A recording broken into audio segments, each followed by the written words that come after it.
Assalamualaikum warahmatullahi wabarakatuh. Halo semuanya, salam sejahtera. Semoga kalian dalam keadaan sehat dan bahagia selalu ya. Perkenalkan, nama aku Anissa. Aku Rizkia. Pada video kali ini kita akan membahas tentang keberagaman yang sangat dekat dengan masyarakat Indonesia. Nah, salah satu keberagaman yang sangat dekat dengan masyarakat Indonesia itu adalah keberagaman agama.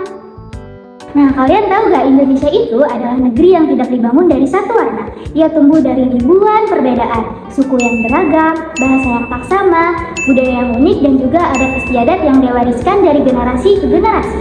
Namun di tengah perbedaan itu, Indonesia tetap berdiri sebagai satu bangsa. Nah, bagaimana ya cara kita memahami dan merawat keberagaman itu di tengah kehidupan bermasyarakat? Sebelum memahami lebih dalam, silakan kita coba jawab teka-teki di kotak berikut ini ya. Aku tidak bisa dilihat, tapi aku bisa dirasakan.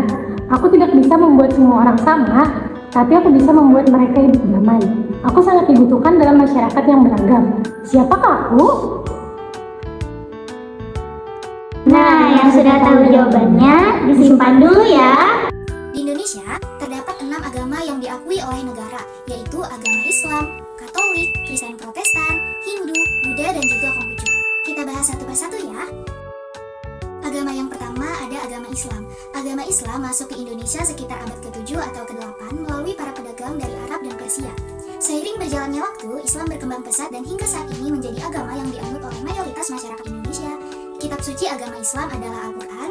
Nabi yang diyakini umat Islam adalah Nabi besar Muhammad SAW. Hari besarnya di antara lain ada Idul Fitri, Idul Adha, Tahun Baru Hijriah, dan juga Isra Mi'raj. Sedangkan tempat ibadahnya adalah masjid. Yang kedua ada agama Katolik. Agama Katolik pertama kali berkembang di wilayah Maluku dan dibawa oleh bangsa Portugis yang datang ke Indonesia. Agama ini kemudian menyebar ke berbagai wilayah lainnya. Kitab sucinya adalah Alkitab, tokoh sentralnya adalah Yesus Kristus, hari besarnya antara lain ada hari Natal, Jumat Agung, Paskah, dan juga kenaikan Isa Al-Masih. Sedangkan tempat ibadahnya adalah gereja. Yang ketiga ada agama Kristen Protestan. Agama Kristen Protestan berkembang di Indonesia melalui pengaruh bangsa Eropa, khususnya Belanda pada masa penjajahan. Sama seperti Katolik, kitab sucinya adalah Alkitab dan tokoh sentralnya adalah Yesus Kristus. Hari besar umat Kristen Protestan juga meliputi hari Natal, Jumat Agung, Paskah, dan juga kenaikan Isa Al-Masih, dengan tempat ibadah berupa gereja. Lalu ada agama Hindu. Agama Hindu ini juga termasuk salah satu agama tertua di Indonesia loh. Hindu masuk Indonesia melalui jalur perdagangan, terutama dari India, dan berkembang pada masa kerajaan-kerajaan Hindu seperti Kutai dan juga Tarumanegara. Kitab suci agama Hindu adalah Kitab Weda.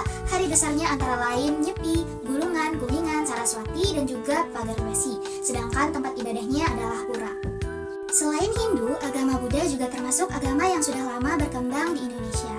Buddha masuk ke Indonesia sekitar abad ke-5 Masehi dan berkembang pada masa kerajaan-kerajaan Buddha seperti Kerajaan Sriwijaya.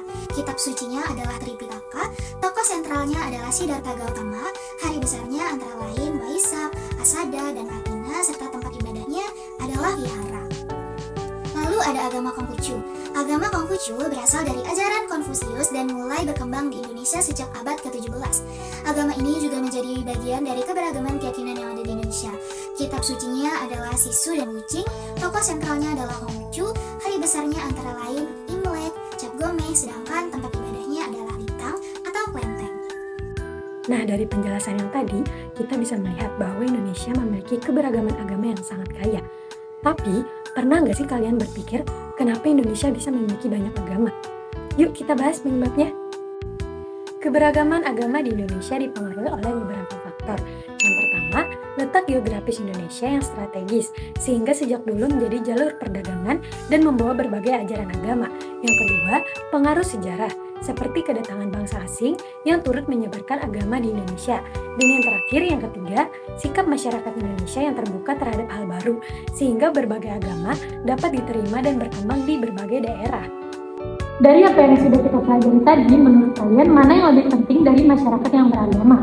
Memiliki keyakinan yang sama atau memiliki rasa saling menghormati? Nah, tentu jawabannya adalah rasa saling menghormati ya. Ini juga menjawab teka-teki awal di mana kita dalam kehidupan bermasyarakat tidak dituntut untuk memiliki keyakinan yang sama, tapi kita dituntut untuk hidup rukun dan bertoleransi di tengah perbedaan. Keberagaman agama di Indonesia harusnya menjadi sumber kekayaan dan persatuan, bukan malah menjadi sumber perpecahan. Sikap toleransi dapat diwujudkan melalui hal-hal yang sederhana, misalnya menghargai teman yang berbeda agama, kemudian tidak mengganggu orang lain saat melaksanakan ibadah, dan yang terakhir menjaga ucapan dan sikap dalam kehidupan sehari-hari. Baik, berakhir sudah pembelajaran kita pada video kali ini. Semoga bermanfaat. Sampai ketemu lagi ya. Wassalamualaikum warahmatullahi wabarakatuh.